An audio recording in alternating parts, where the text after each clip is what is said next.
প্রিয় দর্শক, জামাত ১০০ আসন ছাড়বে, যা অন্য দলগুলো ছাড়বে না। আসলে অন্য দলের পক্ষে ছাড়া সম্ভবও নয়। জামাত ৩০০ আসনের মধ্যে ১০০ আসন যদি ছেড়ে দেয় তাহলে মাত্র ২০০ আসন থাকে।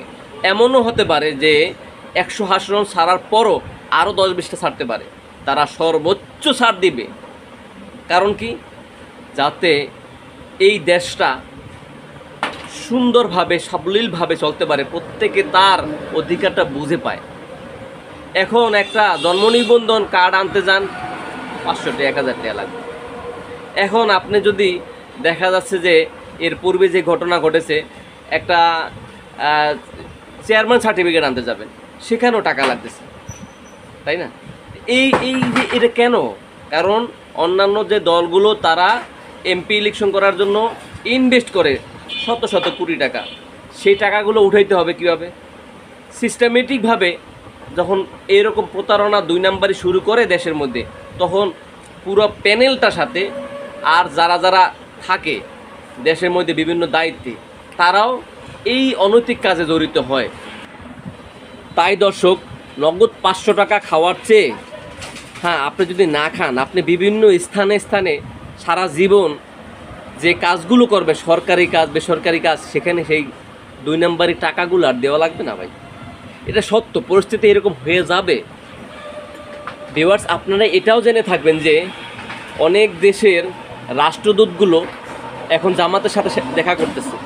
জামাতের সাথে দেখা করে তারা বলছে যে আপনারা যদি ক্ষমতায় আসেন তাহলে নারীদের জন্য কি করবেন, আপনাদের করণীয় কি, ব্যবসায়ীদের জন্য কি করবেন, কি কূটনৈতিক চিন্তাভাবনা, এটা তাদের সাথে আলোচনা করছে কূটনৈতিকবিদরা। এবং আপনাদের যে বিরোধী দল থাকবে তাদের সাথে কেমন আচরণ করবেন, তাদের সাথে কি করবেন তাদের জন্য, এই বিষয়গুলো আলোচনা রাখছে। এতে কি প্রতীয়মান হলো? এই কথাটাই প্রতীয়মান হলো যে জামাত ইসলাম আসলে ক্ষমতায় আসবে। এটা নিশ্চিত ধরে রাখুন, এর মধ্যে কোনো কিঞ্চিত পার্থক্য নেই।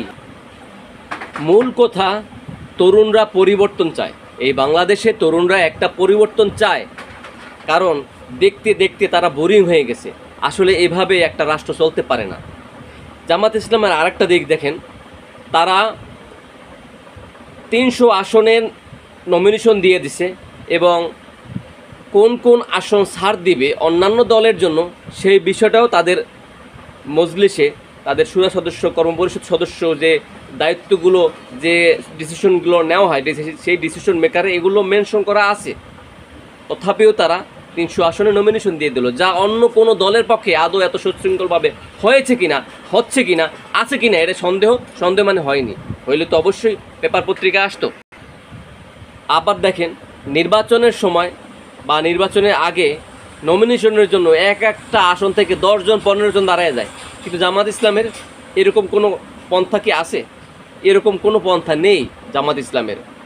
কারণ তারা মারামারি, কাটাকাটি, গুতাগুতি শুরু করে দেয়, সবাই তার প্রভাব দেখায়। আর জামাত ইসলাম এমন একটি সংগঠন যেখানে সংগঠনের যে দায়িত্বশীল যারা আছে তারা নির্ধারণ করে দেবে যে আপনি এখান থেকে নির্বাচন করবেন, ব্যাস।